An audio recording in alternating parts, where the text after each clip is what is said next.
Assalamualaikum warahmatullahi wabarakatuh. Salam sejahtera kepada kita semua. Sebelumnya, marilah kita ucapkan salawat serta salam kepada Nabi Muhammad serta saudara dan juga sahabatnya agar kita mendapatkan syafaatnya di hari kiamat nanti. Terima kasih juga saya ucapkan kepada Bapak Muhammad Syamsiroh selaku dosen pembimbing saya yang telah membantu saya untuk menyelesaikan tugas ini. Kalau begitu, izinkan saya untuk memulai presentasi saya. Presentasi saya kali ini adalah metanol dari gasifikasi biomasa superkritikal dalam mata kuliah bahan bakar pembakaran yang dibimbing oleh Dr. Muhammad Syamsiroh yang disusun oleh saya sendiri. Tugas ini saya buat untuk menyelesaikan tugas yang diberikan oleh Pak Syamsiroh. Metanol dari gasifikasi biomasa superkritikal adalah metode pembuatan metanol dari gasifikasi biomasa yang dilakukan pada suhu dan tekanan yang kritikal. Dalam hal ini dilakukan pada suhu 350 sampai 500 derajat Celcius dan tekanan 19 sampai 105 megapascal. Dalam gasifikasi ada beberapa hal yang perlu diperhatikan seperti suhu, tekanan, waktu tinggal, dan efek dari katalis tersebut.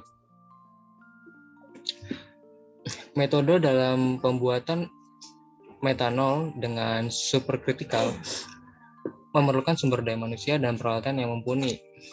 Saat ini kebutuhan metanol di Indonesia masih dibantu dengan impor. Oleh karena itu, gasifikasi biomasa dapat menjadi sarana untuk memenuhi kebutuhan metanol di Indonesia yang saat ini mencapai 1,1 juta ton per tahun.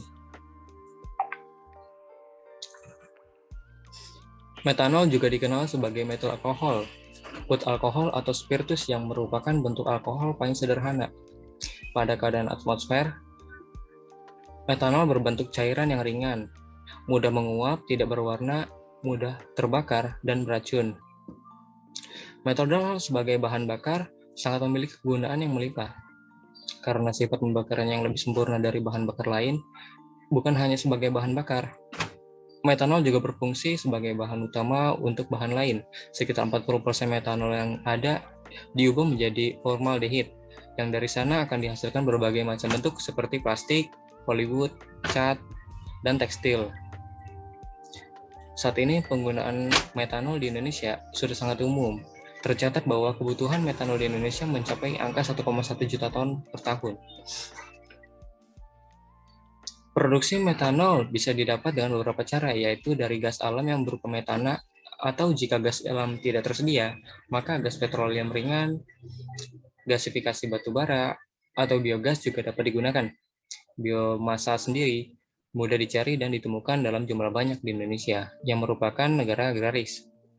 Diketahui bahwa tandan kosong kelapa sawit, yang merupakan biomasa yang memiliki kadar selulosa dan hemiselulosa tinggi, yang merupakan senyawa yang paling banyak penghasil hidrogen dalam proses gasifikasi biomasa.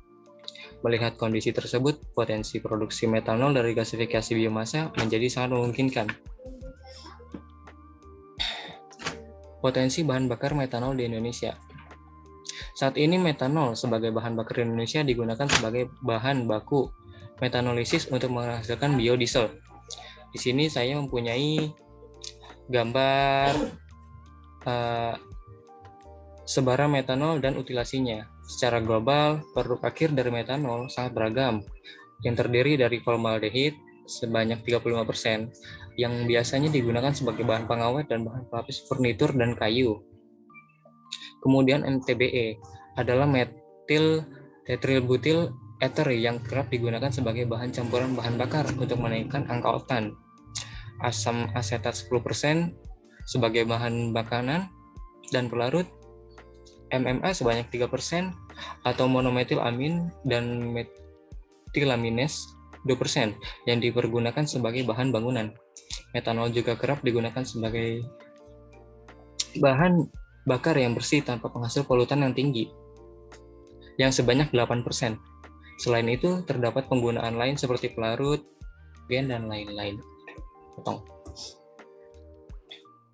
Proses mekanisme produksi Gasifikasi biomasa superkritikal. Proses gasifikasi biomasa superkritikal adalah metode untuk memanfaatkan biomasa dengan kadar air yang tinggi sebagai sumber energi. Proses gasifikasi di dalam air superkritis adalah mereaksikan biomasa dengan air serta katalis pada kondisi superkritis, yaitu dilakukan pada suhu 350 sampai 500 derajat Celcius dan tekanan di antara 19 sampai 105 megapascal. Secara garis besar, proses gasifikasi biomasa superkritikal bisa terdapat dari 3 langkah.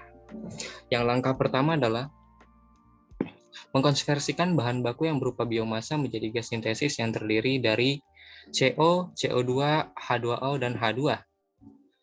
Biasanya dicapai oleh katalik, reforming gas, umpan, dan uap. Yang langkah kedua adalah purifikasi gas sintetis untuk menghilangkan elemen yang tidak diperlukan. Langkah ketiga adalah gas sintesis dikatalis dengan katalis sehingga menghasilkan metanol. Menurut Profesor Heri Susanto dari ITB, ada 3 jenis gasifier, yaitu fixed bed, fluidized bed, dan entrained bed. Tahapan proses pembuatannya adalah biomasa yang basah akan dikeringkan terlebih dahulu. Setelah itu akan dilakukan proses pirolisis untuk mendapatkan produk bahan bakar seperti metana. Intinya, kita akan membuat biomasa yang terdiri dari atom C, H, dan O menjadi tinggal C dan H saja, sehingga bisa dijadikan bahan bakar mesin.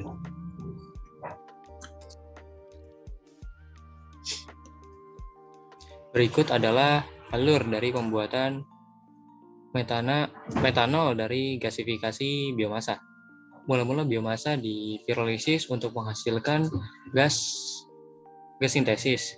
Kemudian gas sintesis tersebut akan dimurnikan untuk menghilangkan elemen-elemen yang tidak diperlukan seperti sulfur dan CO2.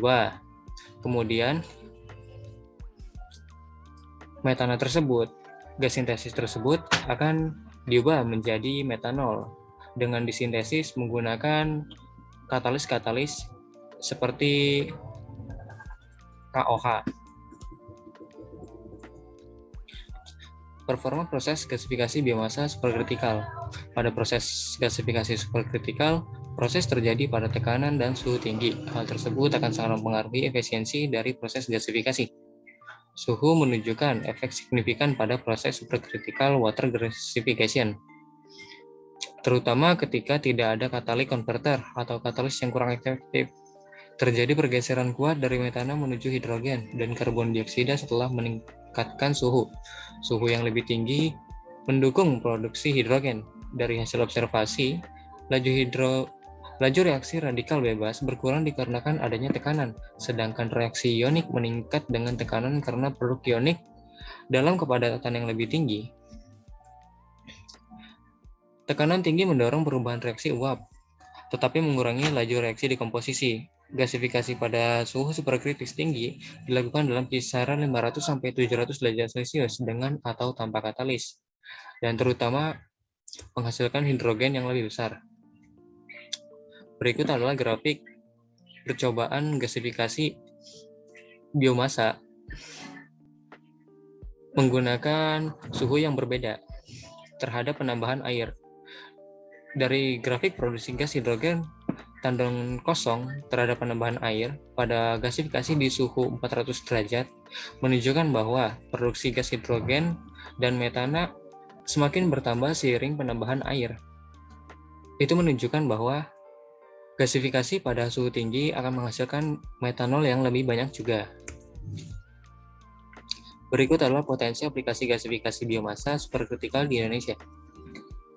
Menurut data yang bersumber dari PT Pertamina Persero, konsumsi gas di Indonesia didominasi oleh sektor industri sebanyak 33%, tenaga gerak sebanyak 30%, pupuk sebanyak 20%. Sektor industri bekerja untuk mengolah sumber daya gas Indonesia menjadi senyawa lain yang memiliki value lebih tinggi untuk dijual seperti metanol, formaldehid, asam asetat, dan lain-lain. Sektor tenaga penggerak mengubah gas alam yang didominasi oleh metana menjadi energi listrik dalam proses pembakaran. Di sini kita mempunyai grafik produksi gas Indonesia dari tahun 2014 sampai 2020.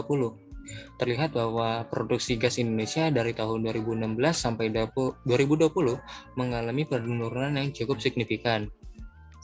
Kebutuhan metanol di Indonesia pada tahun 2021 diprediksi mencapai 871.000 ton, sedangkan saat ini pasokan hanya dari produksi PT Kaltim Metanol Indonesia yang mensuplai sebesar 330.000 ton per tahun untuk memenuhi kebutuhan domestik.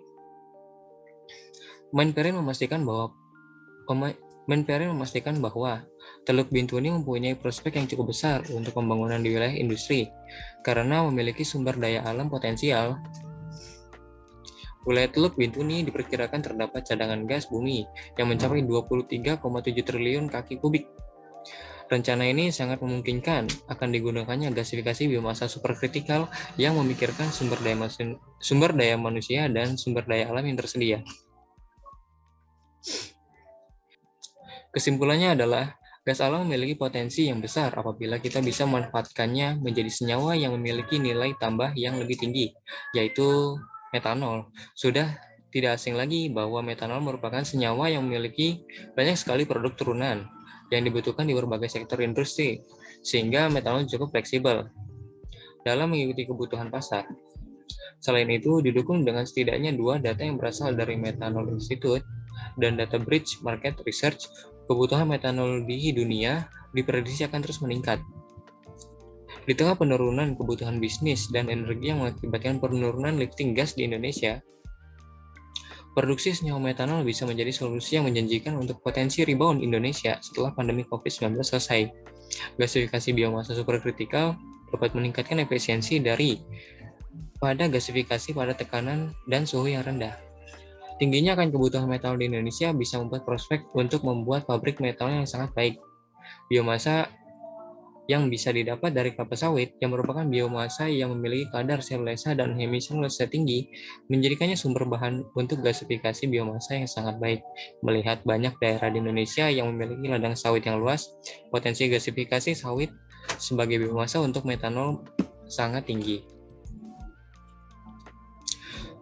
Sekianlah presentase dari saya.